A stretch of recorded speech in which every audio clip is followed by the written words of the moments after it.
Bueno, un partido bastante igualado. Creo que hemos competido los dos equipos bastante bien.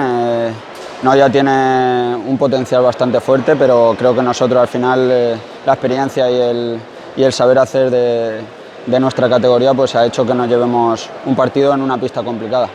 Sí, la verdad que llevábamos tiempo sin visitar una pista pues con gente. Sí que es verdad que no sé la cantidad, pero en un pabellón así coqueto, pequeño, pues este aforo pues parecía que había 2.000 personas y bueno, creo que nosotros nos gusta jugar con gente, es un placer pues ver pabellones así y bueno, pues la verdad que no haya tenido ocasiones también claras para hacer algún gol más y bueno, por suerte no ha sido así.